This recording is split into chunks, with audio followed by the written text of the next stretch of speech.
Our stories, our voice, our history hasn't always been welcomed.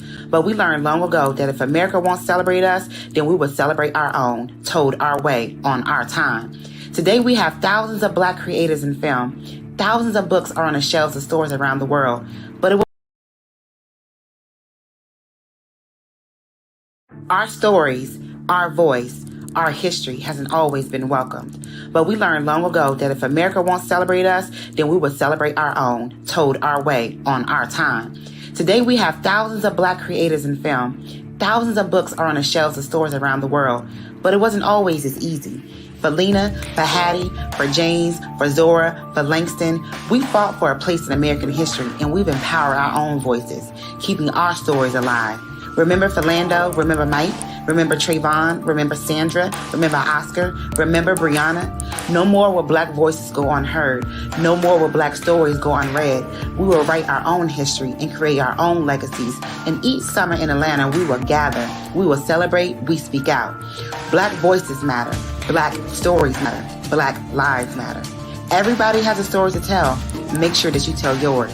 Create your story. Dream out loud. Hello, everyone. Happy Tuesday. Happy Black History Month. And welcome again to our author conversations on AAMBC Inc. I am Brittney Miller, your host, and we are so excited today to speak with author P Grace Lawson. She is with us today. She is a fiction book author. We are so excited to talk to her about her newest project. And thank you, Queen, for joining us. Tell us a little bit about who you are and what you do. Thank you so much, Brittney, for having me on the show today. I have quite a story. It took me a long time to get to where I am now. I was born in Talladega, Alabama. Woohoo, Talladega, Alabama. Yeah. And I was that weird kid. I was that weird Black girl before the term was coined, weird Black girl or awkward Black girl. I was that child who would stop at roadkill every day because we had to walk to school. So I would stop at the roadkill and I'd look to see what had happened since the day before. My sisters would try to avoid it, just to walk as far away from the carcass as possible. But here I am looking, okay, there's maggots today, there's bloat. And then eventually it would just be flattened into the road. So I've always been an avid reader, but I didn't want to be a writer. Gotcha.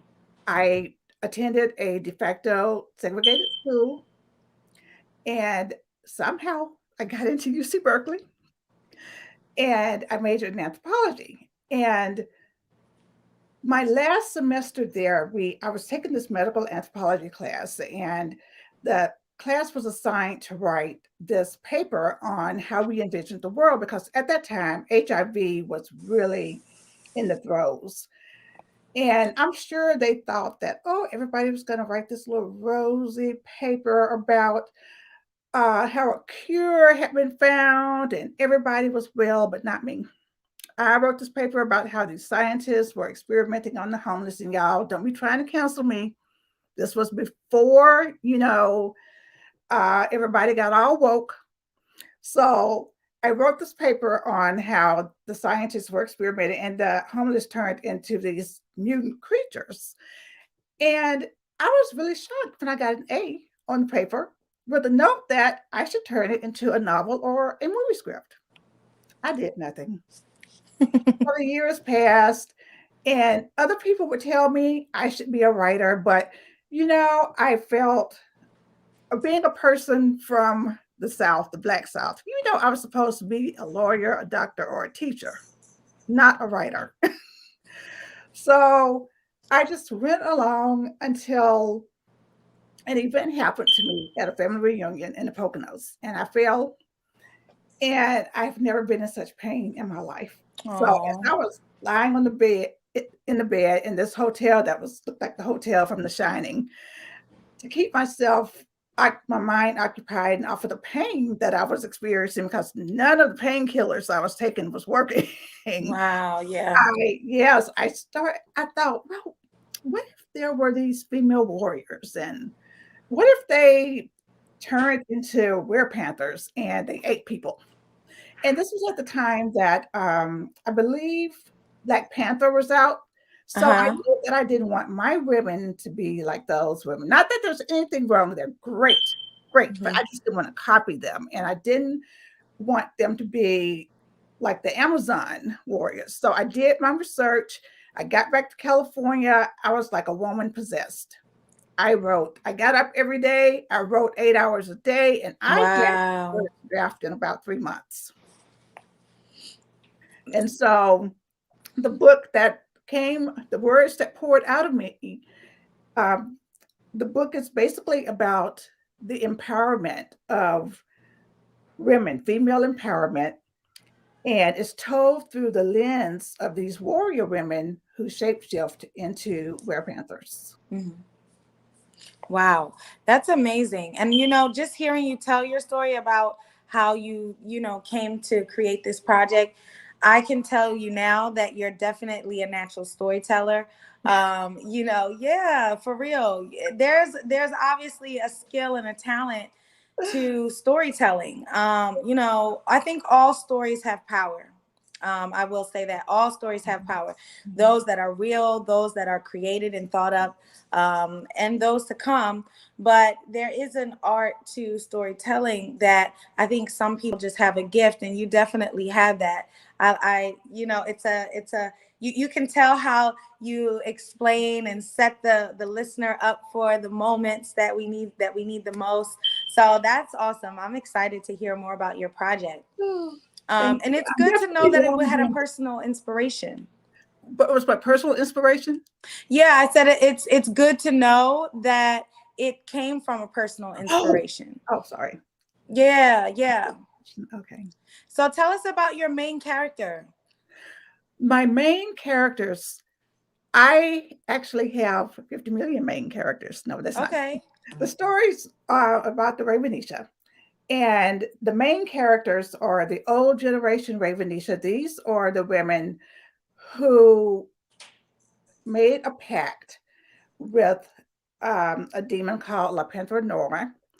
And they made a pact along with their BFF, Queen Idea. So at that time, they were known as Chiola, Zamanla, and Eklezabela. And the deal was that if they helped La Panthera Nora consolidate her power and take over, she would endow them with these powers. They would shapeshift into these were-panthers. They would be powerful, fierce. The only thing is that they would have to eat humans once a month to survive. Wow. They would be tough. They could be killed. It was possible, but it was very, very difficult. And so these women, these 4 friends, decided, they were told by Queen Idea that they were supposed to go to America and start a new breed of Ravenisha in America. And this is all to help Queen Idea take over the world. And so these women went. They believed their friend, only to discover that she had lied to them. Oh. And that they went through slavery, all of this for nothing. All of the beatings and the tortures and the civil rights movements, and just had an awful life in America. So they in turn had daughters who I call the lost generation, because at this point, the descendant of the slaveholders, Rufus Honeycutt, has their daughters imprisoned.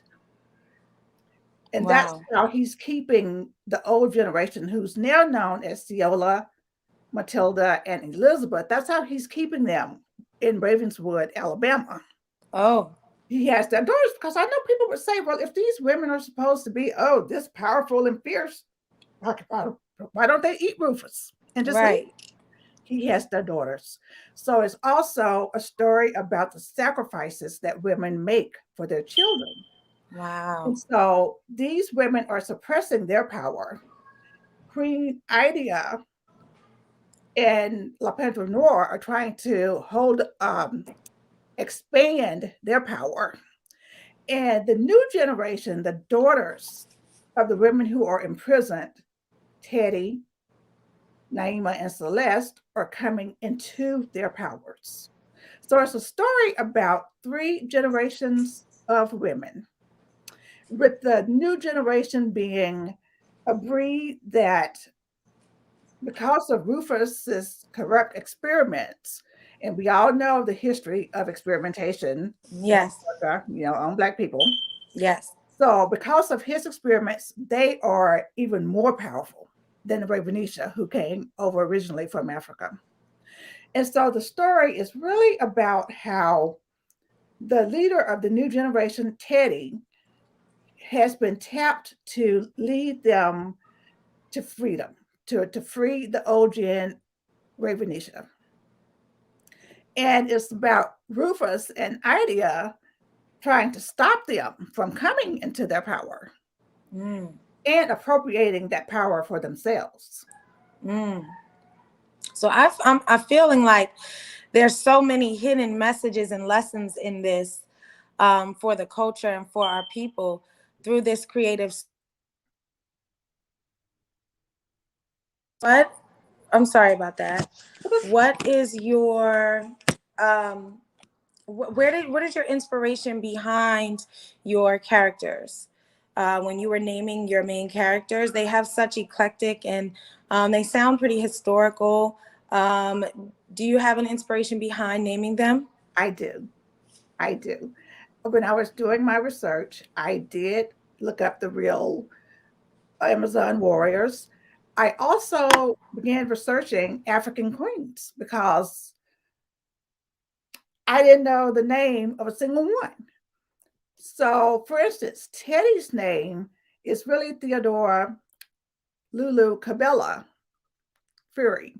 And Cabela, it turned out, is the name of a real African queen. So I looked up, the names, and they have special meaning to me because I didn't just want to just choose any old names. So a lot of them mean warrior, brave, or fierce. And the American names, Ciola, for example, is the name of my mother's mother. So that's how she got her name.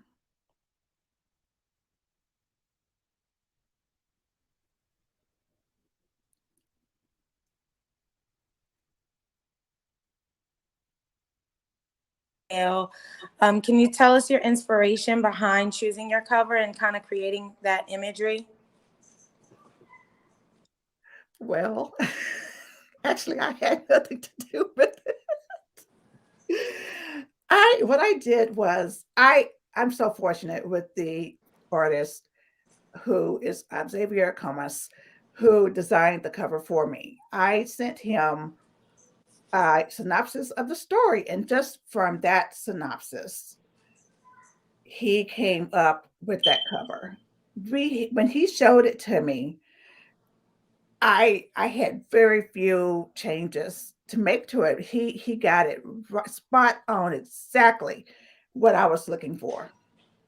Yeah, I can, I haven't read the book yet, but I can definitely attest, just from what you've described as the kind of the inspiration behind the book and the storyline.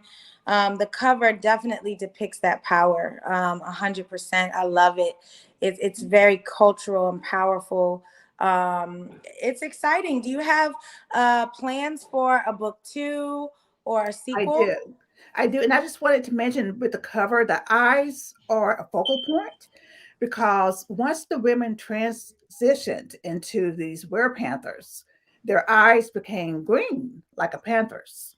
So in the eyes, for example, Ciola is fierce, so her eyes are this fierce, bright emerald green.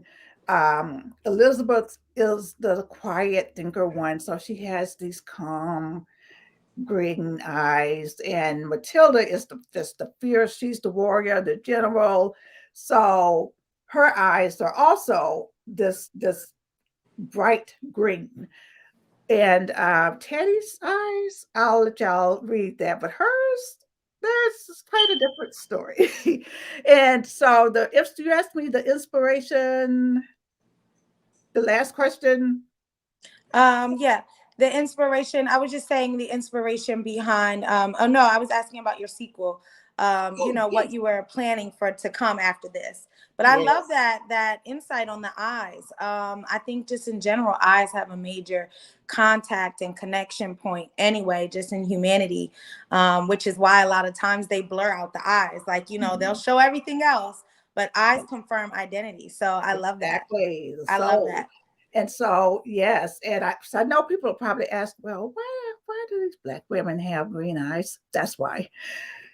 And yes, there are plans for a sequel. It's already written. I've already done the first draft. It's called Rogue Ravenisha, and it continues the story. There's kind of a cliffhanger at the end of the first story, and so the second book is a continuation of the journey.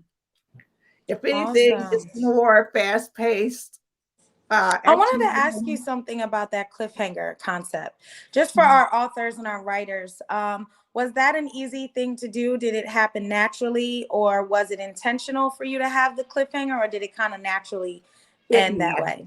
naturally happened. Okay. Yes, I love that.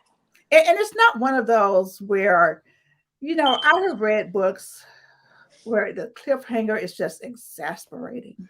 It's been and it takes so long for the second book to come out that you forget the first one. So with mine, even if you don't read the first one, you'll still be able to follow along with the second one. That's awesome. I love that too. I love that too, because sometimes people do get in on the series later. And honestly, a good series is a good series. They're going to go back and read book one regardless, but it's good that you're able to capture them at anywhere that they come in at. So that's really great to know. I love the concepts that you're writing about, especially, now during Black History Month. It's a great concept, I think, that people can welcome just for an adventure space. I think we have enough real news. Mhm, So mhm. this is a good way to deliver the message. What do you think about um, the rest of your work? Outside of this, where do you plan? Do you have any plans to take this type of knowledge and this wisdom and what you're doing for the culture on that side? I I don't know. I would love to mentor aspiring writers, Hmm. but that's in the future. That's Yes, yes, yes. I love it. but Speak it I into would love existence. to do that. And I feel that you can write a book about our culture, our history, and in a way that educates people, because in all of my stories, I have something, an event that occurred in Black history. So, and but it's not obvious. It doesn't hit people on the head. Hmm. And so I would like to mentor people because it's hard. This is a very difficult industry, and I think that for African Americans in particular, it's extremely, extremely difficult. Yeah. And I am actually writing about characters. I'm taking a chance because Teddy is not your average Black person, just like she's kind of like me, I Yeah. Yeah. the horseback riding thing. And I do feature that prominently in my story, even though, family members said they could have done without it. But I love my horseback riding. So, and it's something I want to encourage more Black people to do. So that's in the story. She's also like the Black Annie Oakley. You know, how many women are Yeah. great with a gun and kick butt? You're fine. You're fine. Yeah, we need that I though. want We to let need people that. know they can do this. We need that. I love that. So with that being said, can we look forward to I guess pieces or small references to different Alabama history and Alabama things? I'm pretty sure since that's the setting. Yes. Yes. Nice. I love that. I love that. I think it's amazing. I love the setting that you chose for the book as well. Do you have any tips for writers when it comes to creative blocks for people who are writing, especially fictional novels, because it's a lot of imagination and puzzle piecing going on when you're writing these stories. So do you have any advice for authors that are looking to break that writer's block, creativity block? I do. I have found that if you get to a spot where you just you've run out of ideas, what I have discovered works best, actually, it doesn't help to just sit there at the computer and just staring at the screen and hoping that something will come to you. No, shut that computer down, go do something else, and believe it or not, I have gotten my best ideas in the wee morning hours, or I've been sleeping and I've woken up with an idea. Yes. Just Yes. don't don't force it. The ideas will come to you.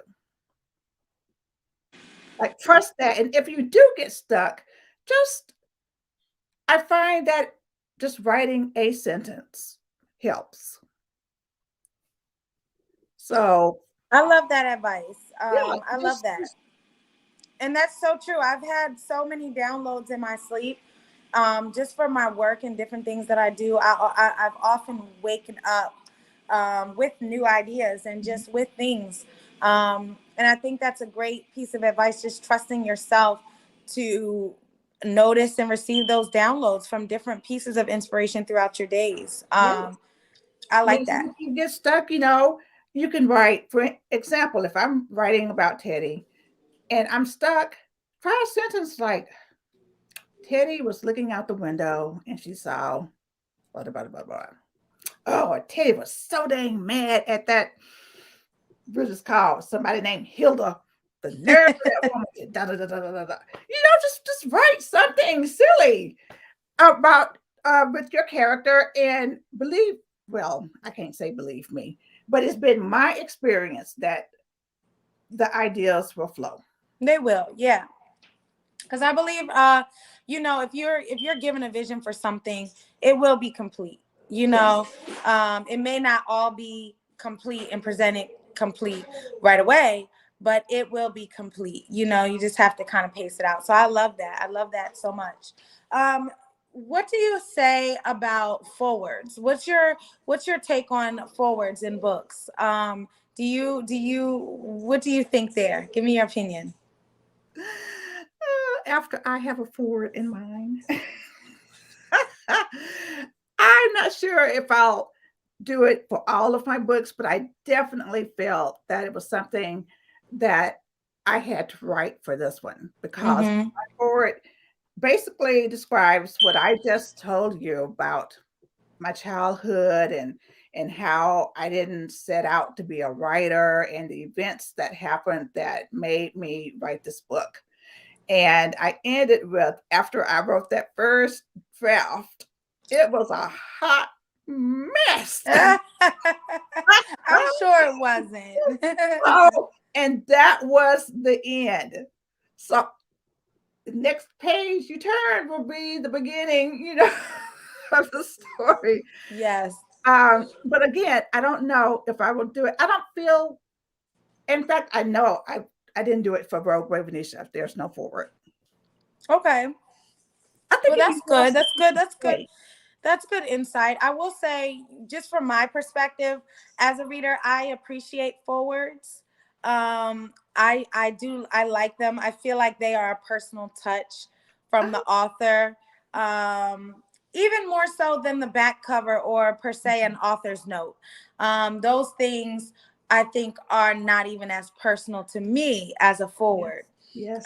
Just because I feel like a foreword is purposely written to kind of say, you're about to get some greatness through this book, but before you do, let me brief you. Let me give you something that you need first. So I think it's like a little, for me, I'm like a big kid. I like that excitement, anticipation factor. And I think that forwards do a great job at like prolonging that excitement from starting, but still making you feel like you're in the book. Thank you. Thank you for saying that. Now Yeah. I feel happy I included that forward.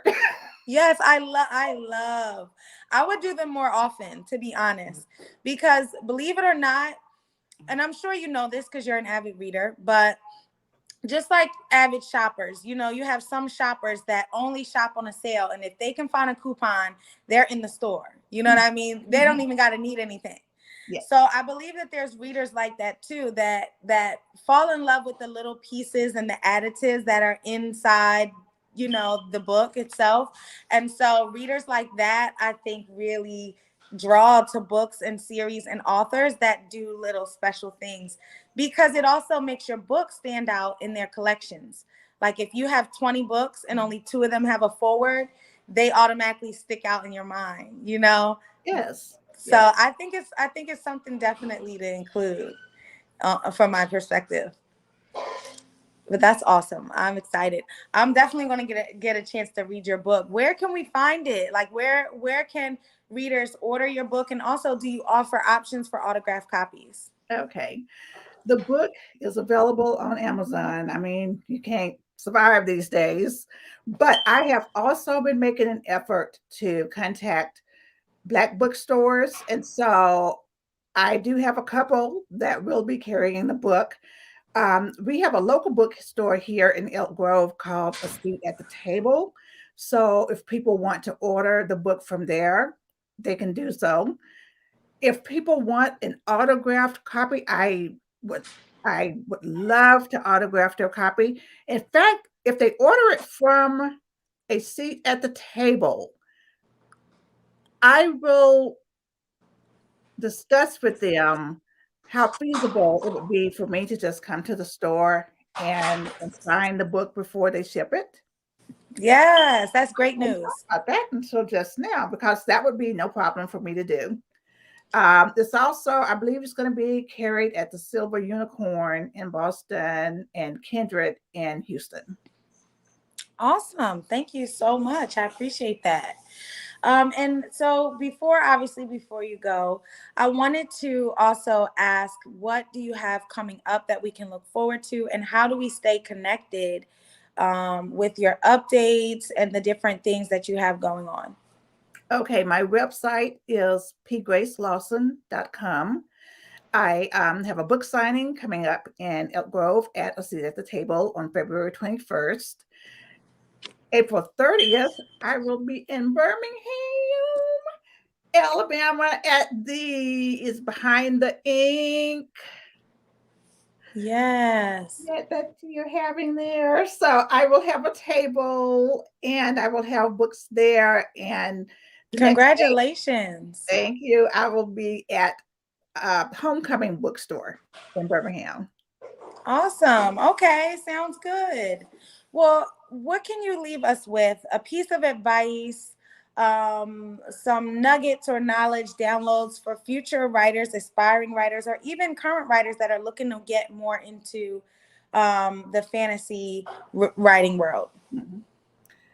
I'm going to say, be brave. It is hard. People are going to tell you no, no, no, no, no, no, no, no. You're going to get more no's and maybe one yes. But be brave, be persistent, be resilient, and let your inner Ravenisha warrior shine through. Imagine you are a Ravenisha warrior. You are a badass woman. And Yes. you are going to take the world by storm. Let your Ravenisha warrior shine through. Yes, I love that. I believe that we already have the power and the things that we need. We just have to have that confidence. So that is amazing. I appreciate that advice from you. And thank you so much for joining us today. We appreciate that. Um, anybody who's watching, please do your best to connect with author P Grace Lawson. We appreciate her sharing her expertise. We're excited for her book. It's amazing. The cover, the art is beautiful. Please check it out. And thanks again for joining us on AAMBC Author Conversations.